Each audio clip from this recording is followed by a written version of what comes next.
Okay, let's get this shared.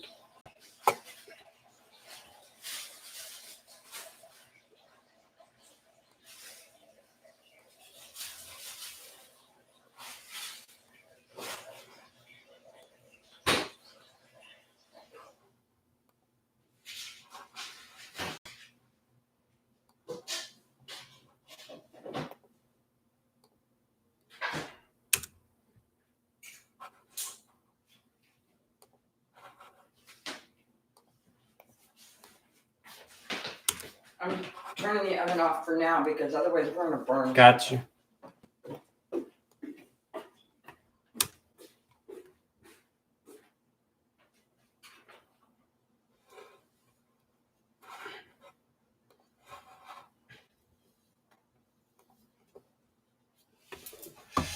All right. We're live. We're just waiting for my mom, which she should be here soon. Make sure I have this set up correctly.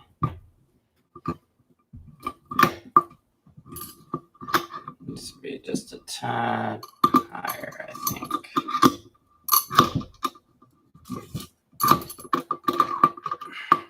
So today we're going into more into my mom's childhood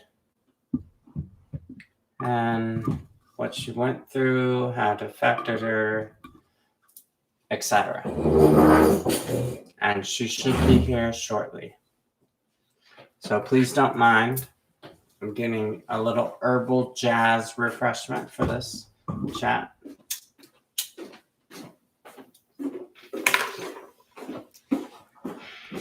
And here she is. I have arrived. So, Mom.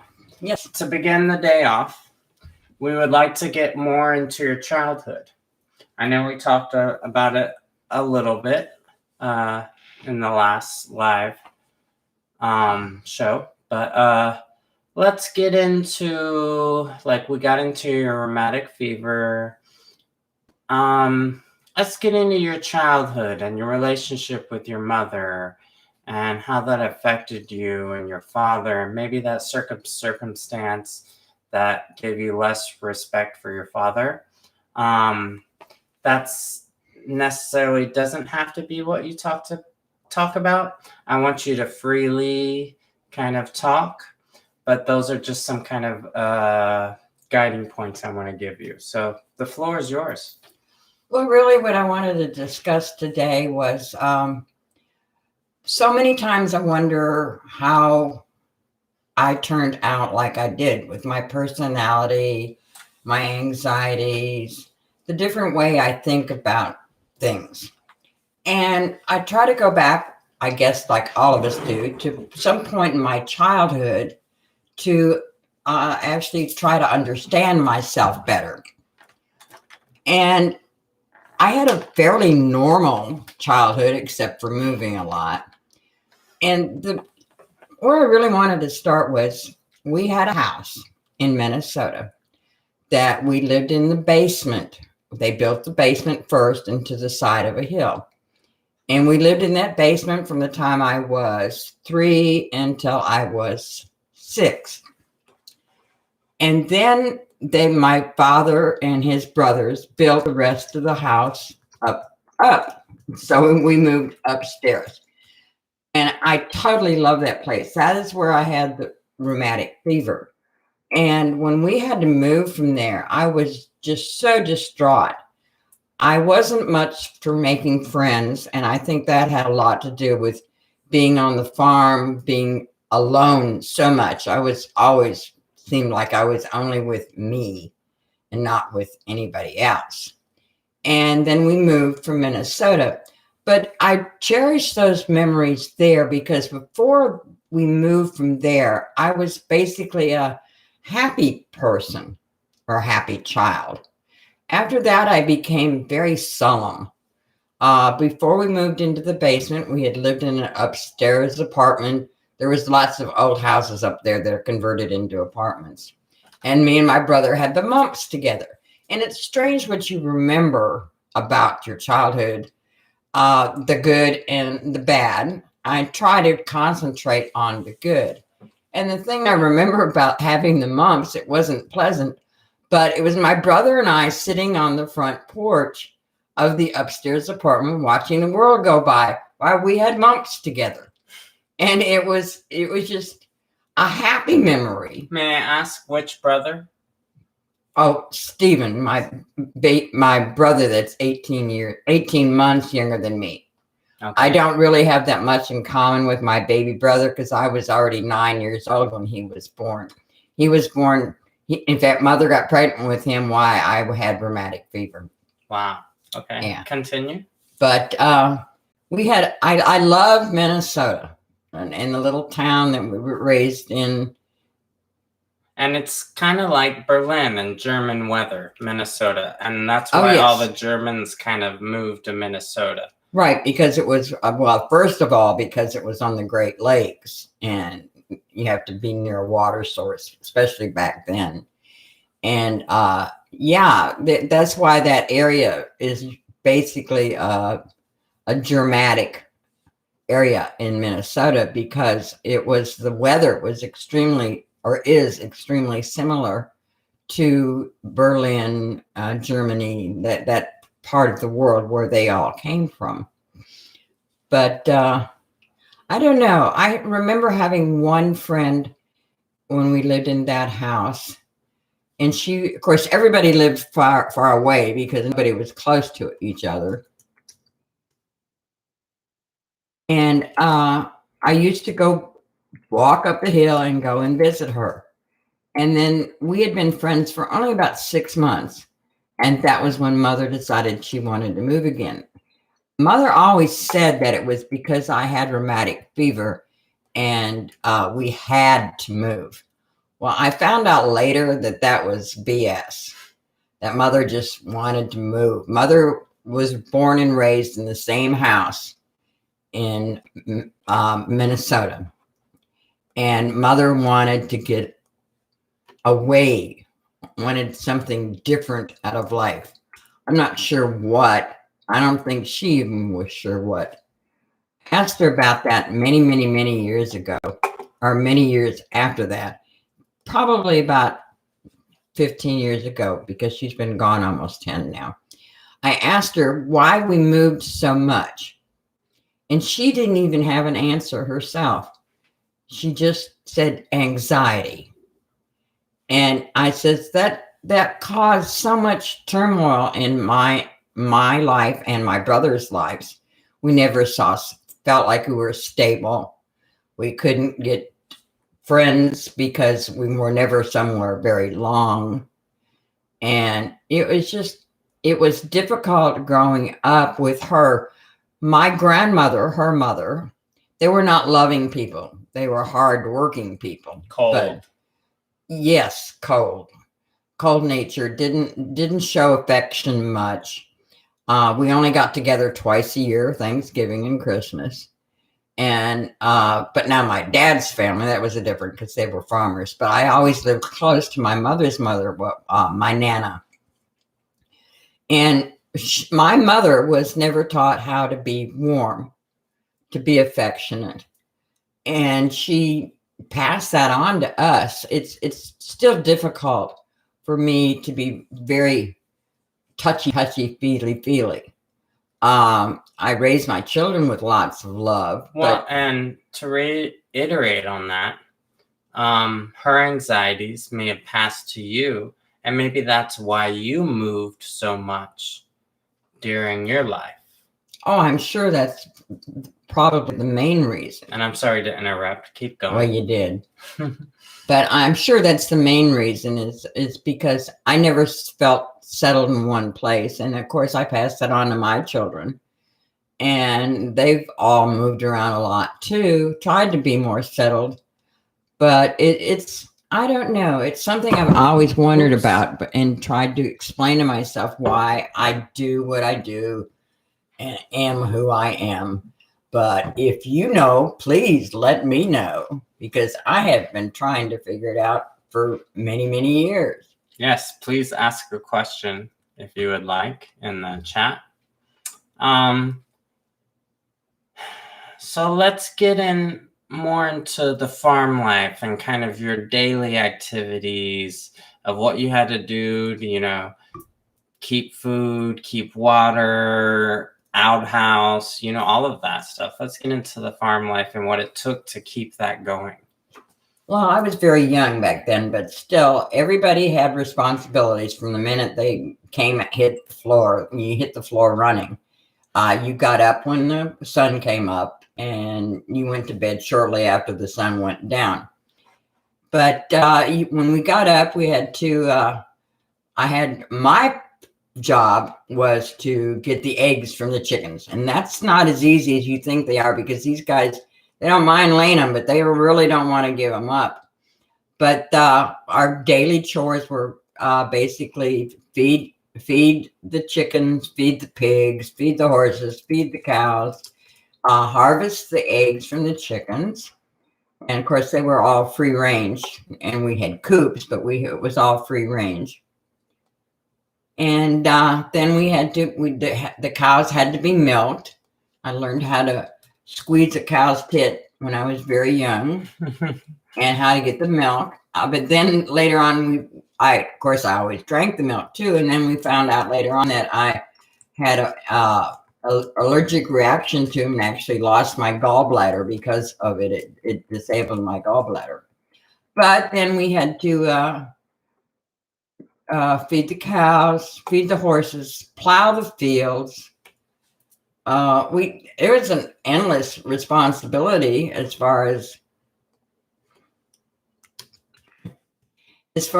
work, but it was good.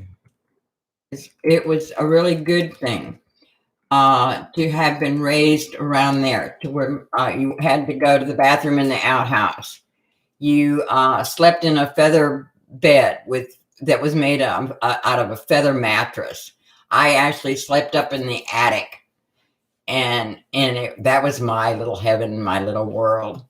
But it wasn't fun when you had to go down to use the handheld commode, which was a pot, and you had to take it down to the cellar. And it gets cold in Minnesota. And so you didn't go down there unless you had to. And the celery was where you made the cellar. We made everything ourselves. We grew it and made it cold. And we would can pickles. We would can beets. We would save everything, and of course, then it would go down to the cellar. So during the winter months, you had fresh vegetables, as well as the sauerkraut that you use. Yes, we used to make our own sauerkraut, which there's been a German potato recipe that's been handed down that Karl really likes and would like me to cook more, but it takes forever.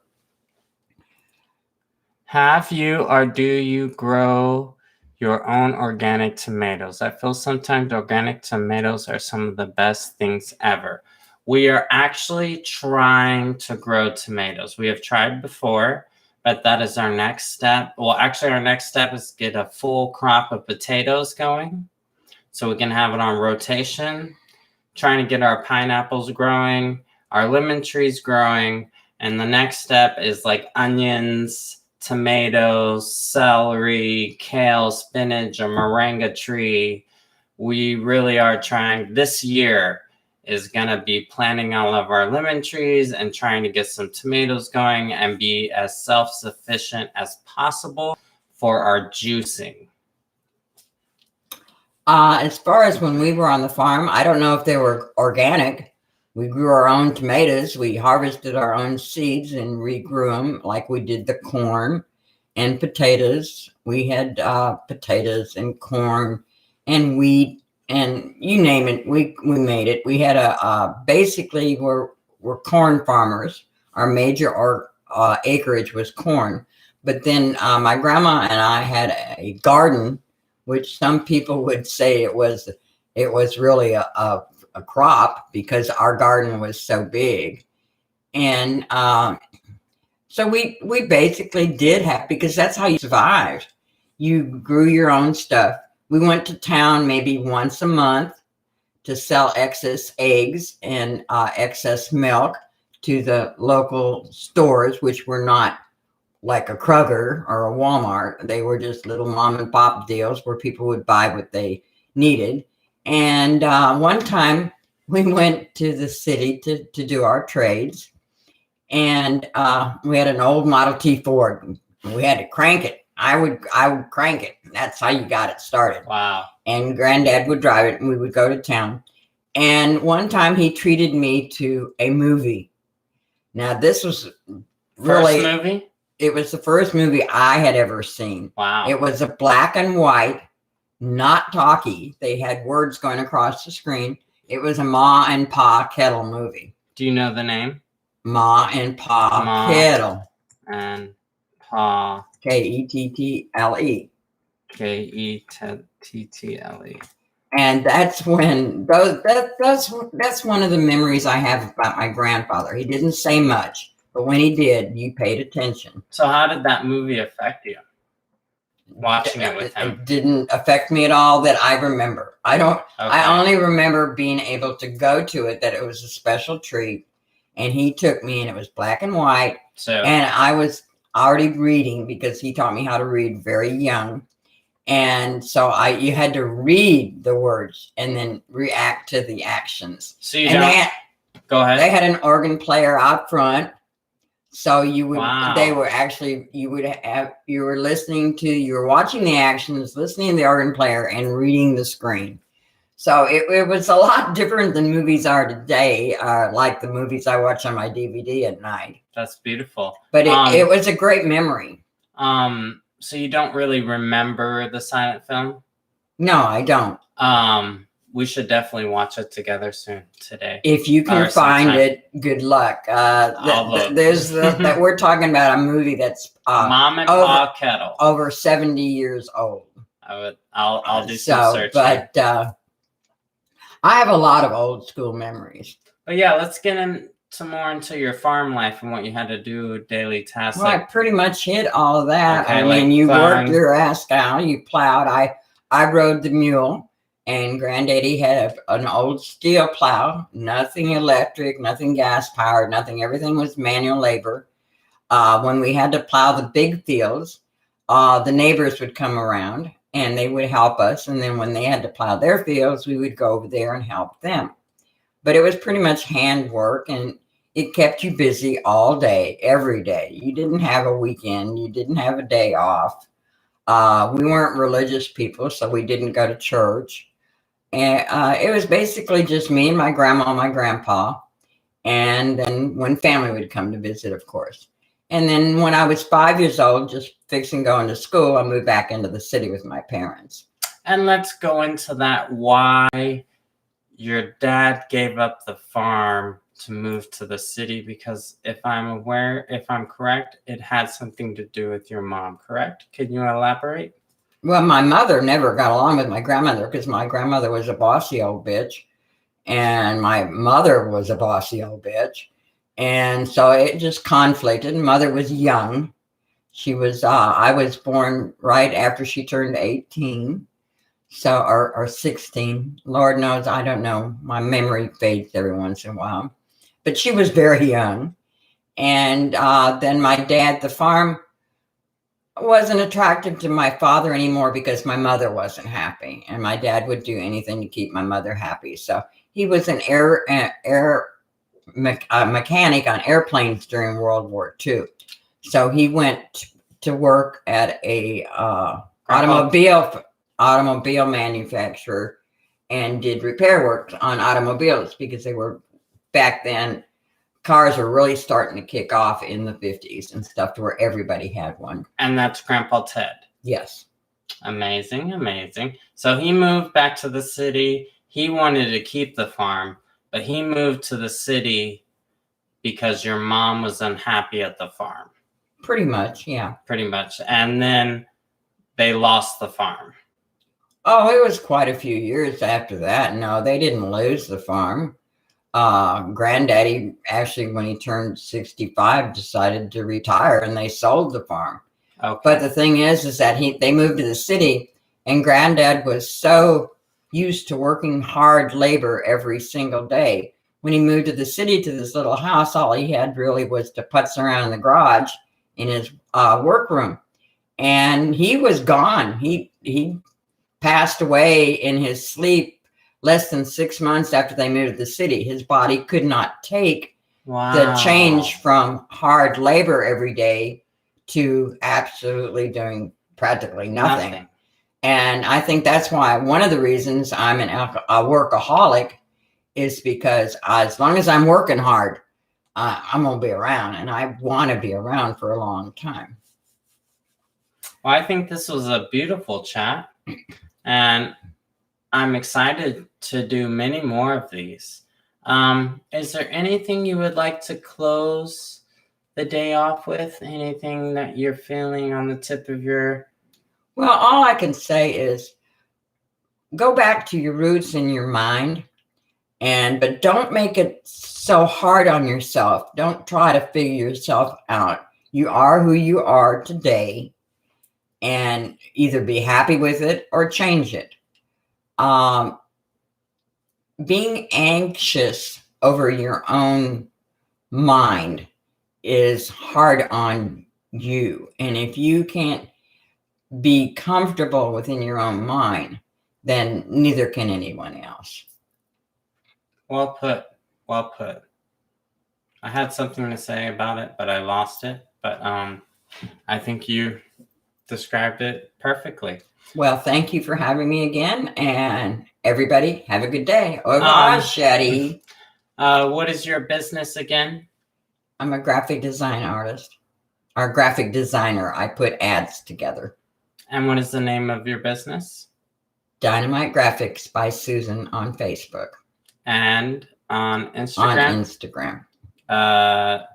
Graphics by Susan. Yeah. On Instagram. So tune into those. We love y'all.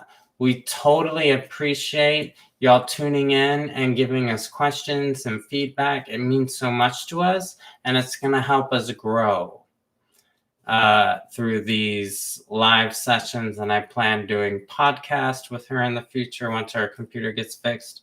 But we definitely appreciate all your support, all your views, all your comments, all your questions, and we love you so much. Mwah. Au revoir, Shetty. Au revoir, Shetty. Let's do it at the same time. Ready? 1, 2, 3. Au revoir, Shetty. Beautiful.